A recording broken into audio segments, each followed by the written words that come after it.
지수 모두가 다 하락을 했는데 다만 낙폭은 좀 제한적이었어요. 그래서 뭐 그냥 딱 보자면 그냥 약보한 마감이다, 뭐 이렇게 정리가 될 것 같은데, 다우 지수가 0.6% 하락을 했고요. S&P 500이 0.4, 나스닥 지수는 뭐 0.08% 내렸습니다. 그러니까 나스닥은 뭐 거의 보합이고 다우존스와 S&P 500은 좀 소폭 내린 그런 국면인데, 오늘 증시에 있어서 핵심 키워드가 뭐야? 딱 하나만 꼽아봐 라고 한다면 국제 유가입니다. 일단 그 주요 산유국들이 우리 연말까지 감산 유지할 거야 라고 이야기를 하면서 국제 유가가 좀 움직였고요. 상승을 했고요. 그게 이제 또 인플레 압력, 뭐 긴축 이렇게 줄줄줄줄 또 연결이 되잖아요. 그러면서 일단 투자 심리에는 다소 좀 부담을 줬다라고 보시면 될 텐데, 사실 이거는 그냥 공개적인 내용이고요. 제가 그냥 보건데 국제유가 그동안 산유국들 이런 이슈 없어도 1% 오르기도 하고 2% 오르고 내리고 했었거든요. 그래서 지금은 사실은 재료의 공백 국면이었어요. 그러다 보니까 그냥 이 국제유가를 그냥 위로 끌어올린 게 아닌가라는 생각은 듭니다. 하지만 뭐 모두가 다 국제유가에 주목하고 있으니까 우리도 봐야죠. 한번 좀 보겠습니다. 일단 사우디아라비아가 연말까지 하루 100만 달러 감산을 지속하겠다라고 언급을 했습니다. 공식 발표를 한 건데요. 일단 7월에 우리 9월 말까지 하루 100만 배럴씩 감산할 거야 라고 했는데, 그걸 또 12월까지로 연장을 한 겁니다. 다만 매월 요 상황들을 좀 보면서 국제유가나 수급 상황을 보면서 요걸 이제 계속 재조정은 할 거야 라고 했는데, 요 자발적 감산이라 하면 뭐냐면 그 오펙 플러스 주요 산유국들의 모임인 오펙 플러스에서 우리 하루 200만 배럴 감산할 거야 라는 걸 계속 진행하고 있잖아요. 여기에 자발적으로 우린 여기에 추가적으로 더 감산할 거야, 지금 그 내용이거든요. 근데 이게 지금 우리 지금부터 시작이 아니라 계속 오고 있는 거예요. 그러니까 또다시 연장하겠다라는 건데, 그렇기 때문에 이게 어찌 보면 새롭게 우리 지금부터 시작, 이 뉴스보다는 오히려 강도가 약하죠. 그렇죠? 그래서 그런 면에 있어서 사실 국제유가가 그러니까 1% 정도 올랐어요. WTI 기준으로 해서 한 1.3% 상승했기 때문에 오늘 뭐 국제유가가 핵심 키워드라고는 하지만 그냥 재료의 공백이기 때문에 부각된 거다. 저는 사실은 그렇게 해석을 하고 있습니다.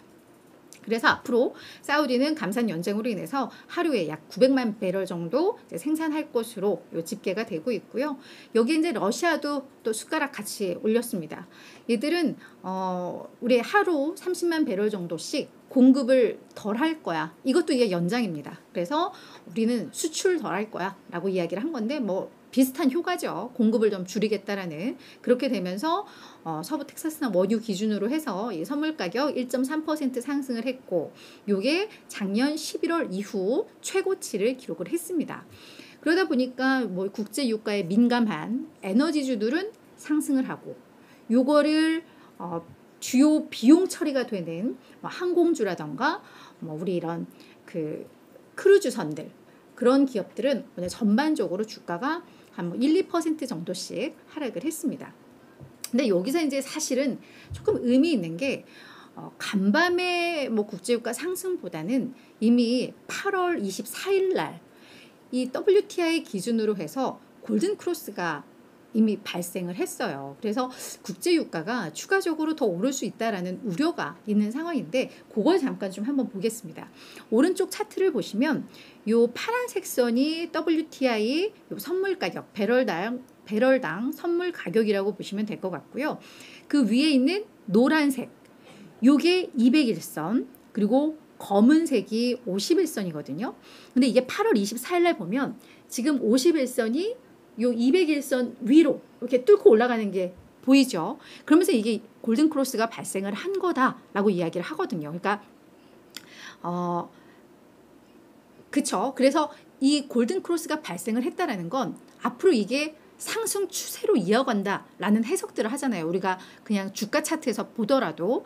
그렇기 때문에 앞으로 국제유가가 추가적으로 더 오를 수 있다라는 전망이 이미 좀 나왔던 상황입니다. 여기에 이제 산유국들의 자발적 감산 연장 얘기가 나오니까 유가가 앞으로 더 오르겠구나라는 우려를 키웠다라고 보시면 될 것 같고요. 뭐 요 국제유가 현황에 대해서 트루이스트 자문서비스의 키스 러너 요 최고 투자 책임자는 결국 유가 상승은 인플레 압력을 가중시킬 수 있고 그렇게 되면 연준의 일을 더욱 어렵게 만들 수 있다라고 이야기를 했습니다. 물가를 잡아야 되니까요. 근데 이게 정말 경기가 너무 좋은데 따른 국제유가 상승이라면 그에 따른 인플레 상승이라면 그냥 기축도 강화하면 돼요.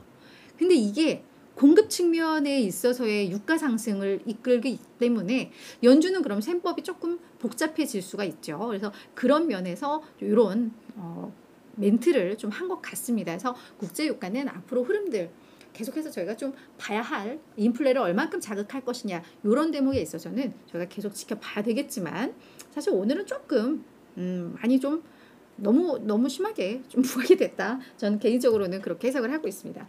그래서 이제 앞서서 제가 말씀을 드렸지만 오늘 국제유가가 상승을 하면서 에너지주들은 좀 오르고 항공주들은 좀 내렸다 말씀을 드렸는데요. 이 부분 대기자 포인트로 해서 이 부분이 지금 에너지주 섹터잖아요. 전체적으로 조금 녹색빛이 좀 강하죠. 한 1에서 2% 정도씩 주요 기업들 많이 올랐고 이게 시가총액이 너무 작아가지고 잘 안 보이는데요.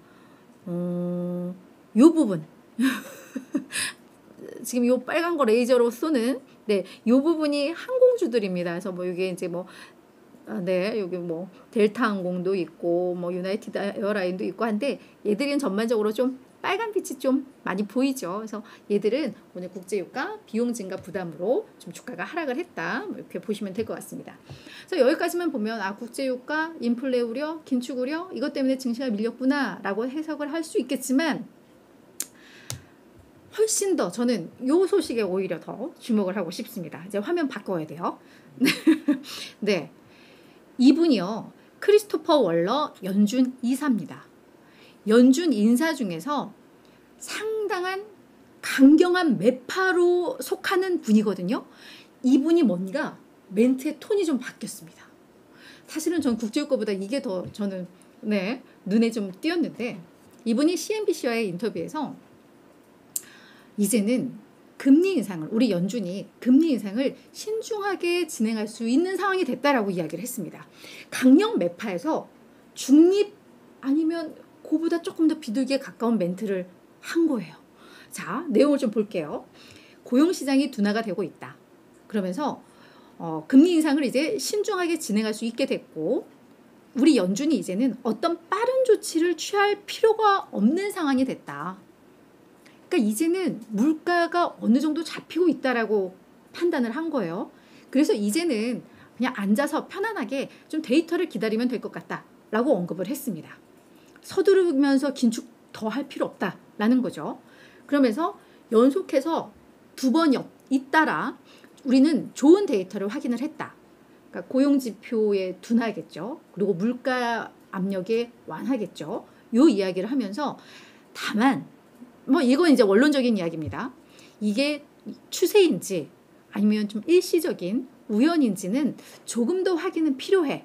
이거는 원론적이에요. 하지만 이 데이터를 보면서 결국 앞으로의 금리 결정을 하겠지만 이제는 더 신중할 필요가 있다라고 이야기를 하면서 우리가 또 데이터를 보면서 더 인상해야 한다고 느끼게 된다면 판단하게 된다면 한 번 더 올릴 수는 있겠지. 그렇지만 한 번 더 올린다고 해서 반드시 경제가 불황에 빠질 것이라고는 생각하지 않는다. 그만큼 경제도 이제는 어느 정도 탄탄하게 뒷받침이 되고 있다라고 언급을 한 겁니다. 그래서 어찌 보면 뭐 당연한 얘기고 뻔한 얘기일 수도 있지만 이분은 정말 계속해서 강한 기준금리 인상을 주장했던 분이기 때문에 이분의 이게 변화했다라는 건 연준의 전체적인 기조도 이제 다 왔다라는 거거든요. 그래서 그런 측면에 있어서 이런 멘트 저희 좀 귀담아 들을 필요가 있을 것 같습니다.